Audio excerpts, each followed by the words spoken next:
Good day! Mag-unboxing tayo ng SD card na nabili ko sa Lazada.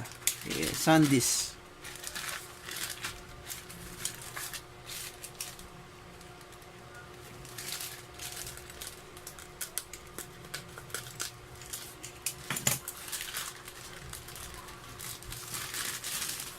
So, ayan siya. Itetest rin natin siya kung legit siya.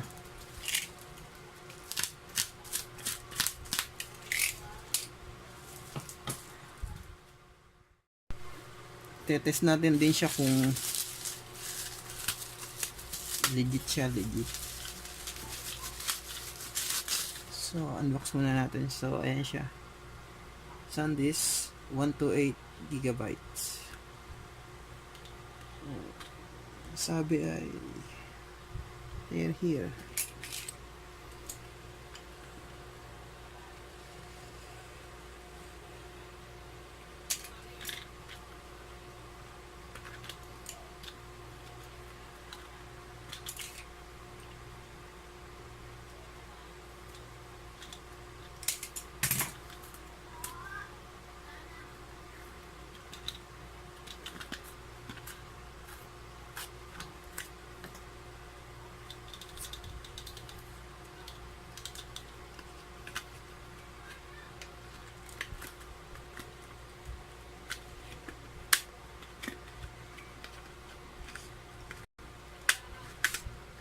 So, ayan siya.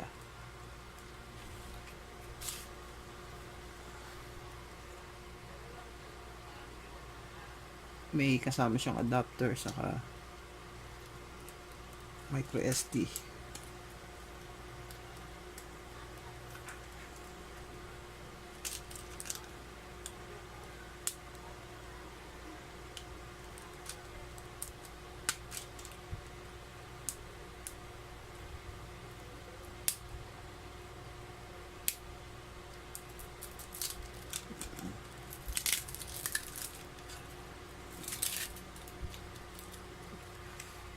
So, bago ang lahat, meron akong application na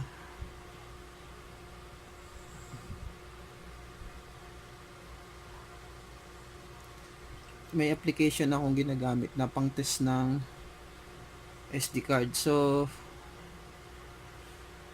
ito siya. Ang pangalan niya ay SD Insight.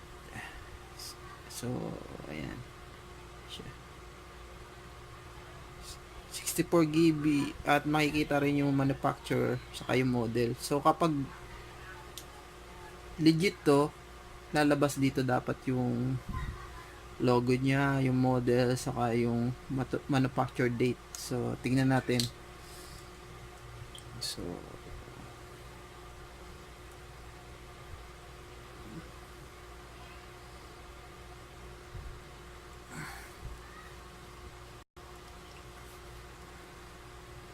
settings,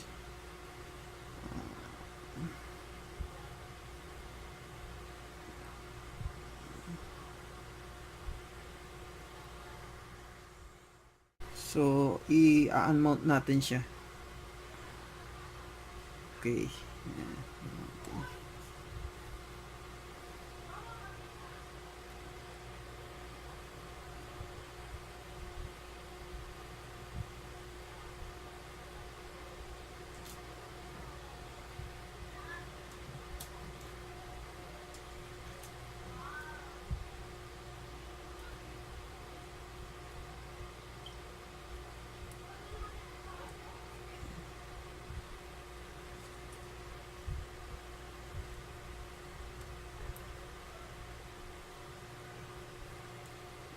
So, ito yung memory card na Toshiba.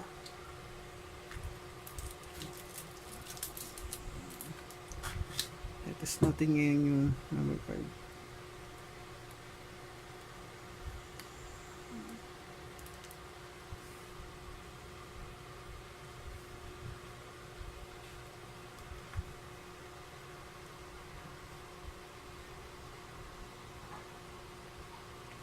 So, tingnan natin kung natest siya. SD card. So, ayan. Nabasa naman siya. 119 GB. So, tingnan natin sa SD Insight kung lilitaw siya. So, ayan siya. Manufacture date is 2018. So, okay siya. Legit. Sa mga nagtatanong ng SD card na na SD Insight, nakikita siya sa Play Store.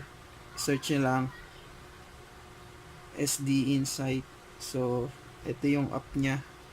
Ayan, SD Insight. Install nyo lang yan. So,